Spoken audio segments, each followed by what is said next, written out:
గతంలో real estate అంటే హైదరాబాద్లో చాలా భయంకరంగా ఉండేది.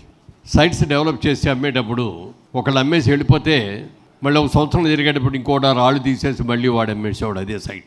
చాలా బ్యాడ్ నేమ్ ఉండేది ఆ రోజుల్లో. కానీ ఆ బ్యాడ్ నేమ్ నుంచి గుడ్ నేమ్ తీసుకురావడం కోసం అందరం చాలా కష్టపడ్డాం.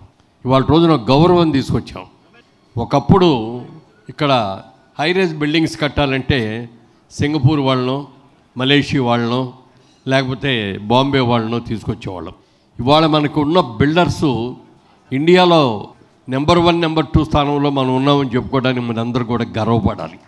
ఇవాళ 60-70 ఫ్లోర్స్ ఈజీగా కట్టేయగలుగుతున్నాం. మంచి పేరు తెచ్చుకున్నాం. డీలర్ టు డీలర్ మనకందరికి కూడా ఏ విధమైనటువంటి భేదాభిప్రాయాలు లేకుండా ఒక అన్నదమ్ములాగా, ఫ్రెండ్స్ లాగా మనందరూ కూడా కలిసిమెలిసి ఉంటున్నాం.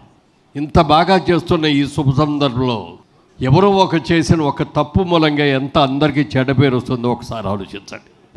కడవ నిండా పాలు ఉంటాయి, కానీ ఒక్కొక్క విషపు చుక్క దాంట్లో పడంగానే ఆ పాలన్నీ ఎలా విషపూరితం అయిపోతాయో, ఒక్కళ్ళు చేసిన తప్పు పనికి మనందరికీ కూడా చెడ్డ పేరు వచ్చిన మాట వాస్తవం. ఇది మనం రాబోయే రోజుల్లో ఇలాంటివి రాకుండా, ఇలాంటి వాళ్ళు ఎవరైనా చేస్తుంటే మనందరూ కూడా కండెమ్ చేసి, అలాంటి వాళ్ళ మీద కంప్లైంట్ చేసి, ప్రజలకు కూడా సగం రేటుకు వస్తుంది అని అంటే ఎందుకు అంత క్రైజ్గా ఫీల్ అయ్యుకుంటారు? అది నిజంగా అవుద్దా కాదా, ఆ రేటుకి ఇస్తాడా లేదా, అతనికి స్తోమత ఉందా లేదా, ల్యాండ్ క్లారిటీ ఉందా లేదా, ఇవన్నీ చేసుకోకుండా చేస్తే అందరూ కూడా దెబ్బతింటారు.